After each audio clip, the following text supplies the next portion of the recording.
In illustration 3, following is the trial balance that is extracted from the books of Indian Assurance Company Limited as on 31st March 2016. So word assurance is there, that means ये life insurance company की बात हो रही है यहाँ पर. Paid up capital दिया हुआ है सबसे पहले. Paid up capital सीधा बैलेंस शीट में जाता है, शेयर कैपिटल शेड्यूल 5 के अंडर. लाइफ इंश्योरेंस फंड, ये फंड रिजर्व एंड सरप्लस होता है, शेड्यूल 6 रिजर्व एंड सरप्लस के अंडर बैलेंस शीट में जाता है.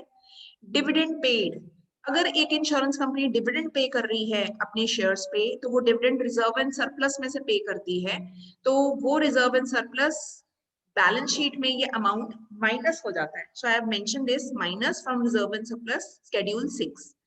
Bonus paid to the policy holders, ये रेवेन्यू अकाउंट में बेनिफिट्स पेड पार्ट सी के अंडर जाता है. प्रीमियम रिसीव्ड, ये रेवेन्यू अकाउंट में इनकम है, शेड्यूल 1 पार्ट ए के under. Claim paid, benefits paid है रेवेन्यू अकाउंट में पार्ट सी के अंडर. देन कमीशन पेड, ये एक्सपेंडिचर है B part revenue account schedule 2 B part के अंडर जाता है. Management expenses are the operating expenses, revenue account part B के under जाता है. मॉर्गेज इन इंडिया, मॉर्गेज का मतलब होता है लोन्स, तो ये शेड्यूल 9 बैलेंस शीट में जाता है. इंटरेस्ट डिविडेंड रिसीव्ड, ये इनकम फ्रॉम इन्वेस्टमेंट है रेवेन्यू अकाउंट में पार्ट ए के अंडर. एजेंट्स बैलेंस, एजेंट्स जो इंश्योरेंस कंपनी के एजेंट्स हैं उनका बैलेंस है, तो ये एडवांसेस हैं इंश्योरेंस कंपनी के पास, तो ये शेड्यूल 12 बैलेंस शीट में जाता है. इसकी फुल फॉर्म मैंने यहाँ ऊपर लिख दी है, एडवांसेस एंड अदर एसेट्स के अंडर जाते हैं ये. फ्री होल्ड प्रेमिसेस एसेट्स हैं बैलेंस शीट में, शेड्यूल 10 फिक्स एसेट्स के अंडर जाता है. इन्वेस्टमेंट शेड्यूल 8 अलग इन्वेस्टमेंट्स का एक शेड्यूल है, ये बैलेंस शीट में हम शो करते हैं. लोन ऑन कंपनीज पॉलिसीज, ये भी लोन्स हैं, शेड्यूल 9 बैलेंस शीट में जाता है. जब हम लोन की बात करते हैं, जैसे मॉर्गेज हो गया, लोन वर्ड हो गया, तो ये शेड्यूल 9 में जाते हैं बैलेंस शीट में.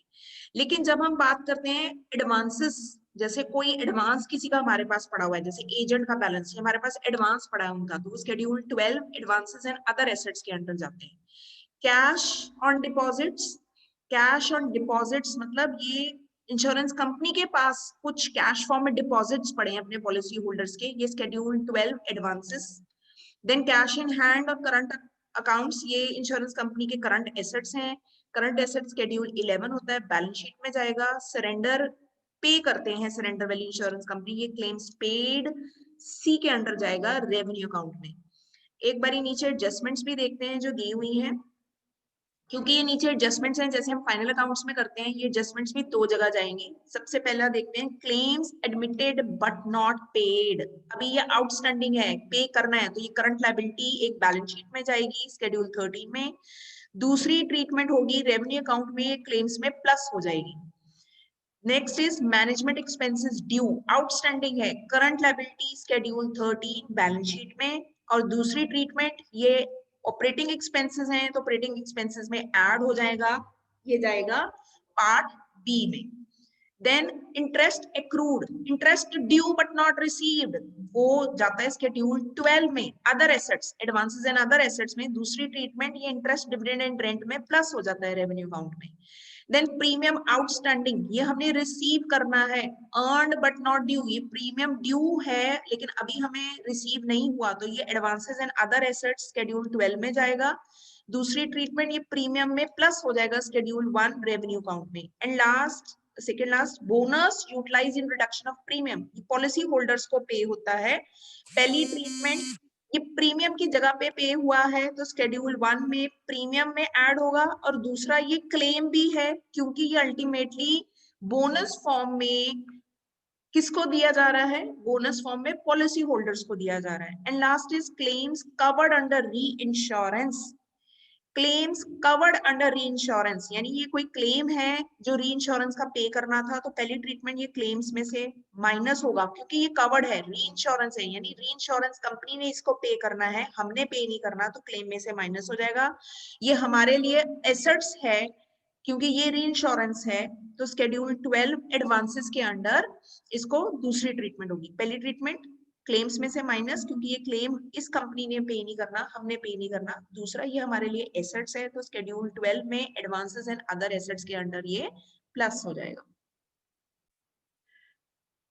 एक बारी let me explain this point E again. Bonus utilise in reduction of premium, यानी पॉलिसी होल्डर ने प्रीमियम पे करना था, उसको कहा कि तू प्रीमियम मत पे कर क्योंकि हमने तेरे को बोनस देना ही है। तो बराबर जैसे हमने किसी से 5,000 लेने हैं, उसी से हमने 5,000 उसको देने भी हैं, तो हम कहते हैं सेट ऑफ कर लो कि तूने मेरे देने थे, मैंने तुझे देने थे, हिसाब बराबर। ये वो चीज है bonus utilise in reduction of premium.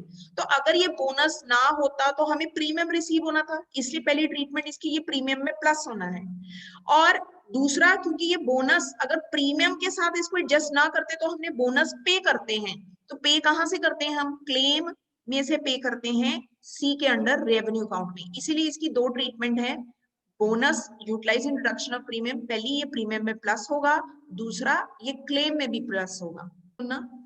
Now last point is claims covered under री इंश्योरेंस। कोई पॉलिसीज इंश्योरेंस कंपनी ने आगे फर्दर री इंश्योर कर दी है, तो ये क्लेम किसने पे करना है, उस इंश्योरेंस कंपनी ने पे करना है, हमने पे नहीं करना। तो हमारे जितने क्लेम्स थे उसमें से ये लायबिलिटी 2300 की माइनस हो जाएगी पहली ट्रीटमेंट, क्योंकि ये हमने पे नहीं करनी। अब क्योंकि हमने ये पे नहीं करनी, ये हमारे लिए एसेट बन गया, हमें ये बेनिफिट मिला है क्योंकि हमने ये लायबिलिटी आगे पास ऑन कर दी है। इसे बैलेंस शीट में शेड्यूल 12 में एडवांसेस एंड अदर एसेट्स में ये अमाउंट प्लस हो जाएगी, बिकॉज ऑफ द रीजन क्योंकि ये री इंश्योरेंस का पार्ट है।